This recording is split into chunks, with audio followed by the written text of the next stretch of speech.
ఈ సివిల్స్ ప్రిపరేషన్కి ఎక్కువ కష్టపడకుండా లక్తో జాబ్ కొడతా అనుకునే వాళ్ళు చాలా మంది ఉంటారు.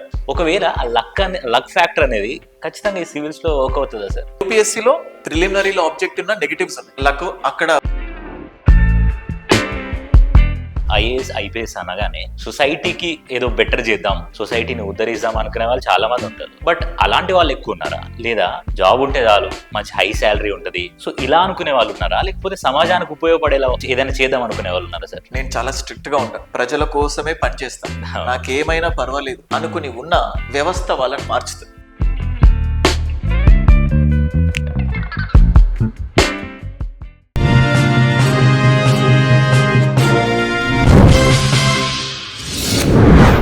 హాయ్, హలో, నమస్తే, welcome to social post.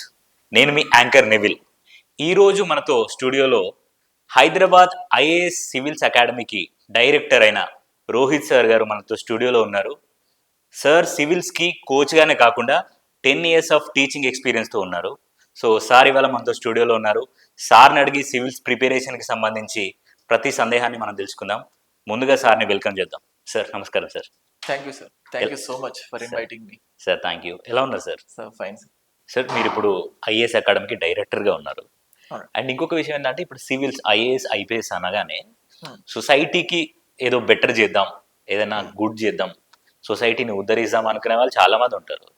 But అలాంటి వాళ్ళు ఎక్కువ ఉన్నారా, లేదా జాబ్ ఉంటే చాలు మంచి హై శాలరీ ఉంటుంది, ఐఏఎస్ ఐపీఎస్ అంటే ఒక పొజిషన్ బాగుంటుంది, సంపాదన ఉంటుంది సో ఇలా అనుకునే వాళ్ళు ఉన్నారా, లేకపోతే సమాజానికి ఉపయోగపడేలా ఏదైనా చేద్దాం అనుకునే వాళ్ళు ఉన్నారా సార్?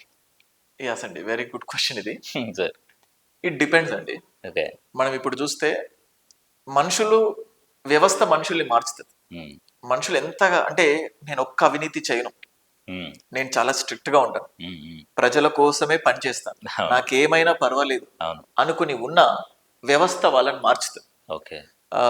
ట్రాన్స్ఫర్స్ అని చెప్పి తెలుగులో రిపబ్లిక్ అనే ఒక మూవీ ఉంది, వినే ఉంటారు చాలా మంది. ఆ మూవీ అనుకున్న నాకు తెలిసి అంతగా రీచ్ అవ్వలేదు చాలా మందికి. బట్ ద బెస్ట్ థింగ్ అంటే ఎంత కష్టపడి ఐఏఎస్ అయిపోయి ఎవరినైతే ఉద్ధరించాడో వాళ్ళే ఏదో చేస్తారు, వాళ్ళే ఎదురు తిరుగుతారు. అంటే సొసైటీ బ్యాడ్ అని కాదు, సొసైటీ వల్ల మనుషులు మారుతారు. ఇప్పుడు మీరు అనే వాళ్ళు బీటెక్ లో ఉన్నారనుకోండి, ఇంజనీరింగ్ లో ఉన్నారనుకోండి, మీకు లైఫ్ పైన ఒక దానిపైన ఒక ఇమాజినేషన్ ఉంటుంది. అదే 10 సంవత్సరాల తర్వాత మీకు ఒక ఇమాజినేషన్. లవ్వే తీసుకోండి, లవ్ పైన మీకున్న అభిప్రాయం బీటెక్ అయిపోయిన 10 సంవత్సరాల తర్వాత మీకున్న అభిప్రాయం మారుతుంది. అంటే అనుభవాల వల్ల. అంటే ఎప్పుడు అలాగే ఉంటావు అంటే అనుభవాలు మార్చుతాయి. మంచిగానే ఉంటారని అనుకుంటాం. మనం చూస్తున్నాం చాలా మంది కరప్షన్ కేసెస్ లో ఇన్వాల్వ్ అయిపోయి ఉన్న వాళ్ళని చూసాము. ద బెస్ట్ ప్రాక్టీసెస్ కరప్షన్ అనే కాదు, మంచి మంచి పొజిషన్ లో ఉండి చివరి వరకు ఎటువంటి దాంట్లో ఇన్వాల్వ్ అవ్వకుండా ప్రజలకు మంచే చేస్తూ వచ్చిన వాళ్ళు ఉన్నారు. సో 2 things ఉంటాయి. Okay sir. సివిల్స్ ప్రిపరేషన్ కి ఎక్కువ కష్టపడకుండా లక్తో జాబ్ కొడతా అనుకునే వాళ్ళు చాలా మంది ఉంటారు. ఒకవేళ ఆ లక్ ఫ్యాక్టర్ అనేది ఖచ్చితంగా ఈ సివిల్స్ లో వర్క్ అవుతుందా సార్? యాక్చువల్లీ ఇన్ఫాక్ట్ లక్తో కొట్టినా కష్టపడి వచ్చామని చెప్తారు, ఎవరు అనుకోకుండా వచ్చిందని చెప్పరు. Very rare. In case luck తో కొట్టినా అదే సినిమా అంటారు కదా వెంకీ మూవీలో, ఓన్లీ ఆబ్జెక్టివ్ బేస్డ్ ఉన్నప్పుడు ABCD పెడుతూ వస్తారు. కానీ యూపీఎస్సీలో ప్రిలిమినరీలో ఆబ్జెక్టివ్ ఉన్న నెగటివ్స్ ఉన్నాయి, లక్ అక్కడ పార్షియల్ గా పనిచేస్తుంది. సరే అది అయిపోయి ఇక్కడికి వచ్చారనుకోండి మెయిన్స్ 100% జీరో లక్. కానీ ఏమంటారంటే luck favours the hard work persons అంటారు కదా, హార్డ్ వర్క్ చేసిన వాడికి లక్ వస్తుంది. అంటే మీరు అన్నట్టు నేను సెలెక్ట్ అవుతాను అని అనుకోలేదు. ఎట్లుంటది అంటే ప్రిలిమ్స్ అయిపోతుంది కదా, ఈ ప్రిలిమ్స్ అయిపోయిన తర్వాత మెయిన్స్ అంటే నేను మెయిన్స్ రాస్తాను సెలెక్ట్ అవుతాను అని అనుకునే వాళ్ళు ఉంటారు.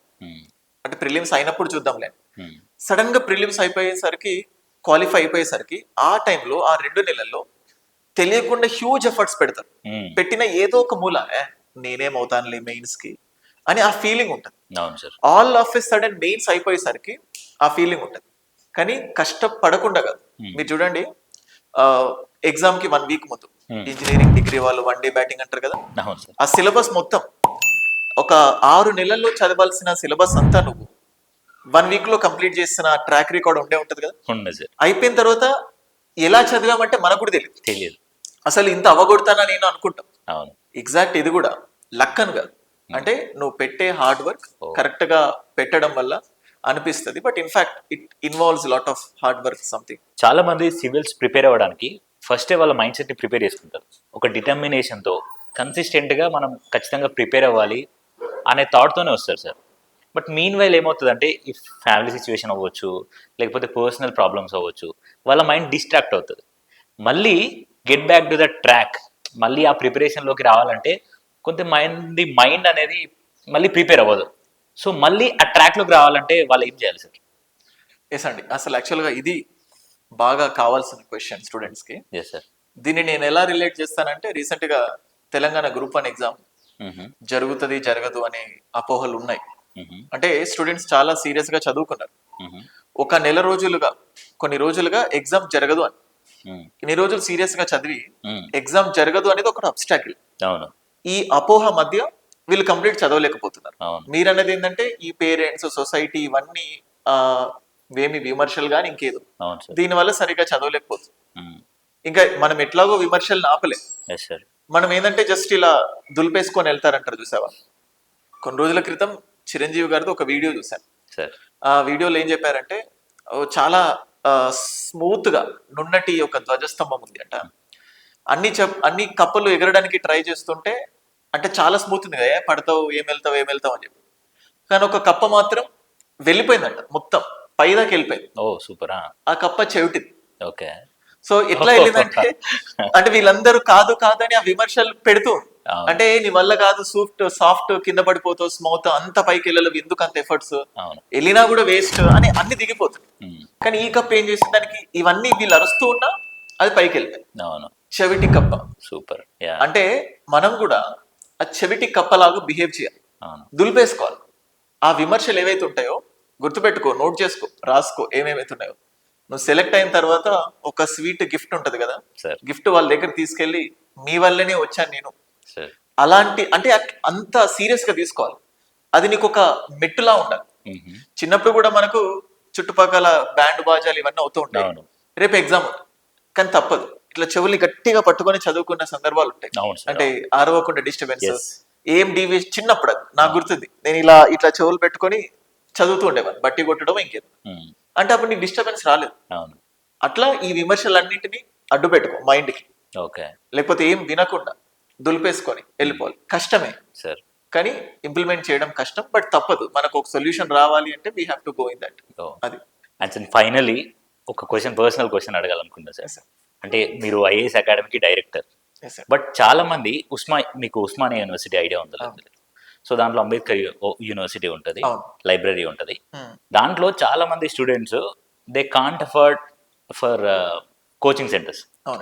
బట్ వాళ్ళు ఏంటంటే పొద్దున్న లేసి ఉన్నదో లేదో వండుకొని తినేసిపోయి చదువుకుంటూ ఉంటారు సార్. వాళ్ళు ఏంటంటే కొన్ని రోజుల తర్వాత ఈ పర్సనల్ ప్రాబ్లమ్స్ వల్ల డబ్బులు కట్టి కోచింగ్లో వెళ్ళకపోవడం వల్లే మాకు రాలేదనే ఫీలింగ్లో ఉంటారు. But still they can't afford. So అలాంటి వాళ్ళకి మీరు చిన్న ఏదైనా వాళ్ళకు ధైర్యంగా ఒక మాట చెప్తారని. లేదండి, యాక్చువల్గా అంబేద్కర్ యూనివర్సిటీ అదే కాదు, మనకు చాలా వరకు స్టడీ సర్కిల్స్ ఉన్నాయి. SC study circle, BC study circle అని చెప్పి, ఎస్సీ అన్ని. ఈ స్టడీ సర్కిల్స్ లో ఫ్రీగానే కోచింగ్స్ ఇస్తున్నాయి చాలా వరకు.